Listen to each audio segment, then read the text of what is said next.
외곽에서 방어하라고 했기 때문에 조성현은 그걸 이루려고 하는데 첫 번째 저한테는 여기서부터 추정이에요. 사령관님 병력이 없으니까 그냥 그거 끌어내는 거는 지금 당장은 좀 특전사가 하라고 하고요. 저희 병력이 오면 그 다음에 더 혹시 문제가 되면 저희가 좀 병력을 모아놓겠다라는 생각한 것 같아요. 그러니까 나쁜 뜻이 아니라. 왜냐하면 국회의원이라는 걸 몰랐을 거예요. 조성현은. 그러니까 계속 불러 모으죠. 그러다가 제가 17분에 전화해서 비상경 해제됐다니까 당황하고 네? 해서 내가 야 지금 철수해야 되니까 저희도 지금 철수하는 거 보고 있습니다. 불러 가서 모여 있어. 그러니까 3분 뒤에 윤덕규한테 전화하면 그럼 제가 지어낸 게 아니라 이건 다 저희 변호인이 이걸 다 물어본 거예요. 다 얘기했어요. 그러니까 다 따다다다다닥 맞아요. 딱 한 사람만 안 맞아요.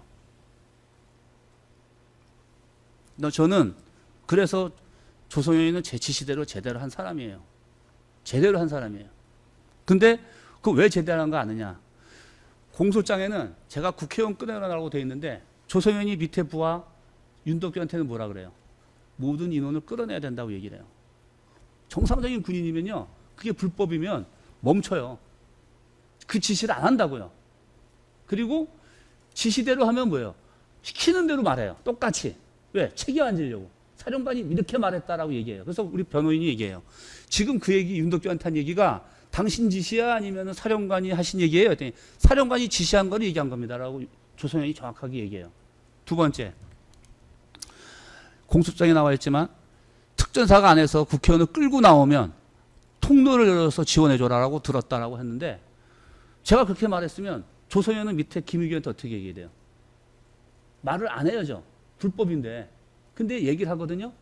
국회의원과 특전사가 나오면 그분들 안전하게 하실 수 있게끔 통로 준비하라고 그렇게 얘기를 해줘요.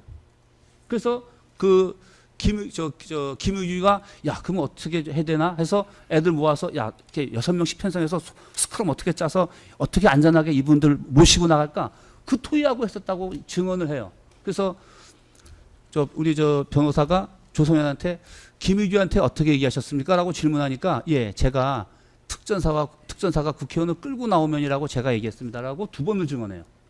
본인이 했다고. 왜냐하면 제가 국회의원이 끌려 나온다는 상황이든 국회의원이 안에서 나올 거라는 상황 자체를 인식을 못하고 있는데 어떻게 그 얘기를 합니까? 두 번째. 본인은 이렇게 얘기했다고 그래요. 사령관이 특전사가 국회의원을 끌고 나오면 국회 본청 앞에 막혀있는 사람들을 열어서 그 사람들이 나가게끔 준비해라. 지원해라. 했더니 자기는 부하한테 얘들아 지원하라. 딱 이렇게 얘기했다는 거예요. 대한민국 군대에 상급자가 쫙 얘기했는데 자기가 듣고 밑에 부하에다가 지원만 해라. 이렇게 말하는 군대는 단 하나도 없어요. 왜냐?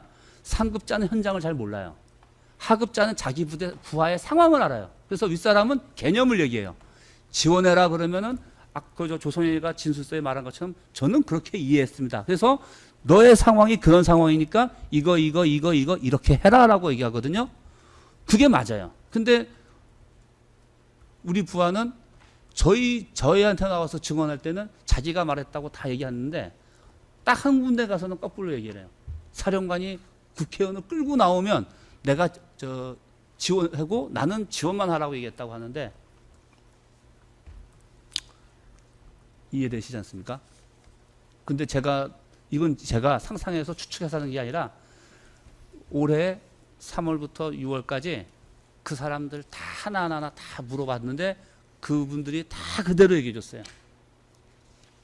그래서 제 질문의 취지는 조성현에게 그 수방사 병력 철수 지시를 한 것이 12월 4일 01시 17분경이라는 것이 증인의 기억에 정확합니까? 아니면 정확합니다. 증인께서 이렇게 말씀하신 것처럼 관련자들의 어떤 그 부하들의 증언을 종합해보니 01시 17분경일 수밖에 없다. 이런 어느 입장이십니까? 정확하게 오상배가 증언한 거예요. 즉시 사령관이 그 즉시해서 지시하더라고. 오상배도 증언했고 저도 그걸 기억해요. 왜? 저도 멘붕 와서 빨리 철수해야 되는 생각을 하고 있었거든요. 네, 이상입니다.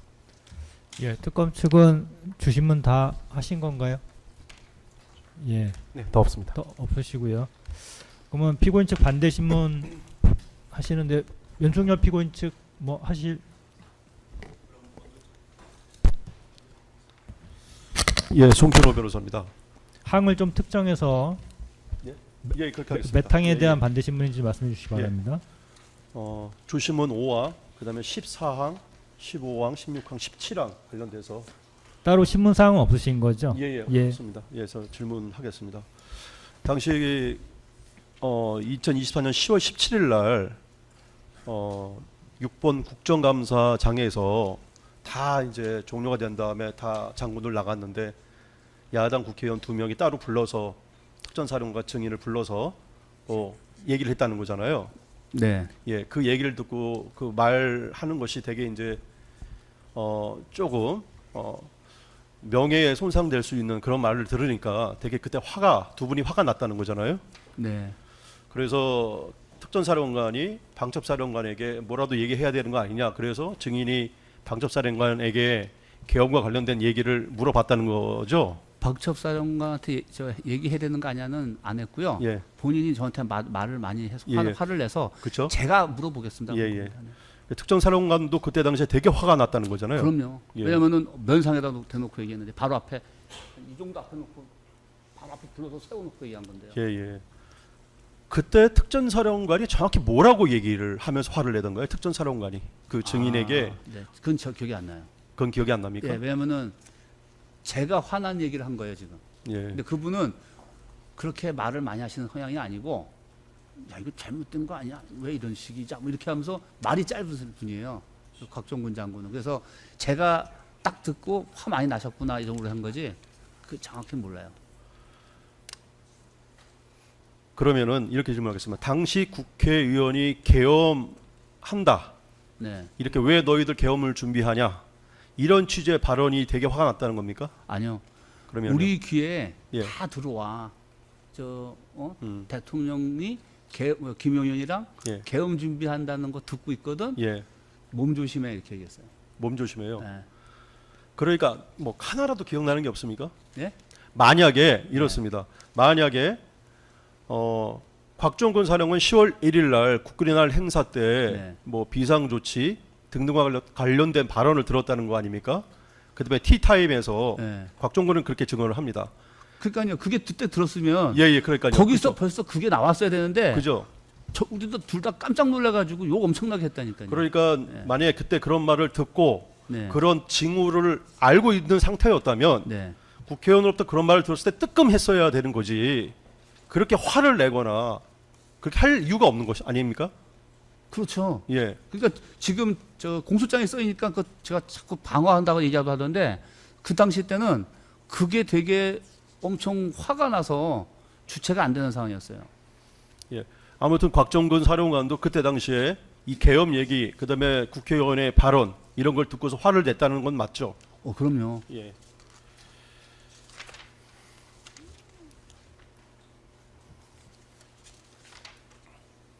다음 22항, 23항 관련돼서 질문을 하겠습니다. 증인 10월 1일 날 국군의 날 행사 마치고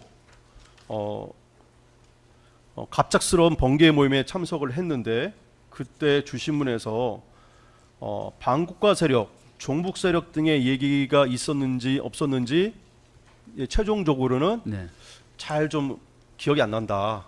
근데 반국가 세력은 많이 들었어요. 하도 많이 들으니까 왜냐면 언론 뉴스에 대통령이 반국가 세력 얘기한다고 그게 나온 게 많아서 거기서 얘기했어도 그게 그 얘기인지 모를 정도로 알고 있었다니까요. 증인은 이제 일기를 쓰셨잖아요, 쭉. 네네. 10월 1일 날도 일기를 쓰셨습니까? 네네. 그럼 10월 1일 날 일기장에는 뭐라고 기재되어 있습니까? 그날 회식의 내용을 기억하실 거 아닙니까? 괜찮으시면 읽어드릴까요? 예, 10월 1일 날 일기장 내용을 지금 읽어주시죠. 가지고 있습니까? 네. 뭐 특검측 어떠세요? 뭐 일기 내용 네, 특별한 의견 없는데 다만 한 가지 말씀드릴 것은 뭐 일기가 작성 시기가 뭐 그때 작성된 것인지 뭐 사후 작성된 것인지 예. 이 부분은 명확하게 확인이 된 것이 없기 때문에 아니 그 아니, 그런 저 부분은 조금 잠시만요. 예, 잠시만요. 그런 부분은 이제 재판부께서 고려를 하시고 이 부분을 조금 청취를 하는 것이 어떠냐는 것이 저희 특검 의견입니다. 저 그 압수된 겁니다.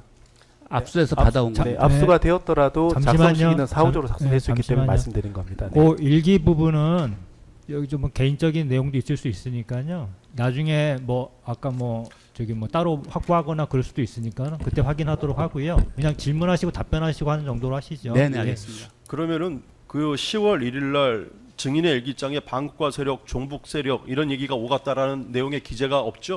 없고 하나님께 감사합니다. 예. 저는 너무 복이 많은 사람입니다. 예. 이제 느부산에서 가나안 땅을 바라보는 모세처럼 하나님께서 보여주실 거 다 보여주시고 우리 군이 이렇게 성장한 걸 봐서 저는 마지막 노병으로 이제는 군 생활을 저물어도 너무 행복합니다. 이런 기회를 주셔서 너무 감사합니다 하고 감사 기도를 썼던 기억이 나요. 다음 32항에서 34항까지 이 관련돼서 방첩사의 합수본 연합훈련 연합연습 때 합수본 그 운영 관련된 훈련 네, 관련돼서 질문을 좀 드리겠습니다. 네, 특검은 이 합수단 운영을 연합훈련 때 특별히 한 것은 계엄을 전제로 염두에 두고 한 것이 아니냐라는 취지로 이제 계속 질문을 하시는 것 같은데요. 네. 기무사가 없어졌다가 다시 만들어진 게 언제인지 기억하십니까? 저는 그 기억 못합니다. 예, 2022년도에 문재인 정부 때 기무사가 없어졌다가 2022년도에 다시 만들어졌죠. 거의 부대가 다시 창설된 상황이죠. 저는 그 다시 창설된 건 알겠는데 예. 그 자세한 걸 잘 모르겠어요. 그러면 다시 창설된 기간이 매우 짧다는 것도 알고 있죠. 근데 그 취지가 뭔지를 제가- 그러니까 그것만 여쭤보는 겁니다. 여인영 사령관이 초대 기무사령관이 된 것이죠. 다시 창설된 이후에 맞습니까? 그것도 앞에 한 명 있고 그건 제가- 2대인가요? 전 모르겠습니다. 그것도 모르십니까? 근데 저 새 정부가 들어와서 명칭이 바뀐 건 맞습니다. 명칭이 방청으로 바뀌고, 바뀌고 예. 예, 그다음에 또 조직도 다시 재편됐죠. 그건 제가 다 그거에 대해서 자세하게 들은 게 없어서 모릅니다. 아, 그렇습니까? 네. 그럼 방첩사는 공개를 안 합니다. 방첩사 내부 얘기를 같은 분야한테 공개를 안 합니다. 방첩사 임무 중에 네. 합동수사본부 운영은 기본 작계 중에 기본 작계죠. 그 기본 전시 작계입니다. 예. 전시 작계죠. 기본 작계입니다. 예. 그래서 이제 막 없어졌다가 새로 다시 재건된 방첩사가 기본 작계를 보완하기 위해서 연합군사훈련 때 훈련을 별도로 실시한 것이 이례적인 것은 아니죠. 그러니까 제가 전쟁 연습 과장을 하다 보니까 예. 창설 부대 관련돼서 준비하고 하는 거는 너무나 많은 부대들이 하고 있으니까 예. 그 중에 하나라고 생각했지. 근데 그 의도에 대해서는 제가 모르죠. 그러니까 제가 그게 당연히 하는데 정말로 뭘 나한테 얘기한 게 없으니까요. 예, 알겠습니다. 네. 여기까지 묻겠습니다. 그다음에 40항, 41항 네. 관련돼서 질문 좀 드리겠습니다. 아까 그 12월 2일자 메모와 관련돼서 네. 예, 증인은 복합 테러 상황을 염두에 두고 동시다발 복합 테러. 동시다발 그게 복합 테러. 공식 용어입니다. 예, 공식 용어죠. 예, 12월 1일자 메모죠. 12월 2일자. 12월 2일자 메모죠. 예. 예. 예. 동시 상황 복합 테러 상황이죠. 예. 예. 그것을 염두에 두고서 작성을 하신 거죠. 거기에 하이브리드. 하이브리드전, 예. 그다음에 인지전을 다 예. 결합해 가지고 네. 그때 당시에 네. 지작사령부, 네. 그러니까 지상작전 사령부, 강호필 사령관이 있는 지상작전 사령부도 네. 복합 테러, 네. 그다음에 오물풍선 플러스 무인기 도발까지 동시에 상황이 발생했을 때 네. 이에 대해서 지작사가 어떻게 대응하고 작전을 수립할지에 대해서 네. 작전을 발전시키고 대응 훈련한 거 혹시 알고 계십니까? 그건 합참에서부터 그렇죠. 합참은 테러랑 테러. 예. 그러니까 물론 국정원이 주도하지만 군에서도 테러 관련된 건 같이 병행하거든요. 근데 그 해가 우크라이나 관련된 일도 많았고 세계적으로 그게 많아서 한 달에 한 번씩 주요지휘관 회의할 때 동시다발 복합 테러에 대한 거를 자꾸 강조했고 또 관련돼 있는 부대들 이작사라든가 수방사라든가 이런 데는 그걸 발표를 했어요. 그러니까는 이게 계속 발전되는 이유가 혼자 한 게 아니라 합참 차원에서 작전사들이 다 같이 한 거예요. 그 합참 차원에서의 어떤 강조사항, 네. 그다음에 대응계획 마련하라는 지침, 그 일환의 일환으로 네. 증인도 마찬가지로 수방사가 할 수 있는 여러 가지 네. 방법, 그다음에 또 적의 도발 양상 등을 고려해서 이 메모를 작성한 것뿐이죠. 그렇습니다. 그래서 제가 수호신 TF도 육군 총장한테 1월 달에 보고를 하고 합참에서 7월 1일 날 승인된 뒤부터는 국방부 육군 총장 왔을 때 외부에서 방문 오면은 서울시 세미나 때도 발표 다 했어요.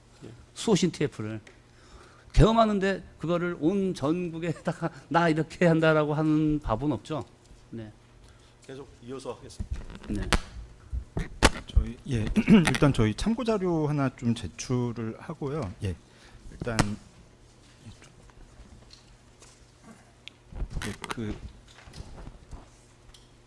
먼저 증인 신문 진행을 하겠습니다. 저희 아까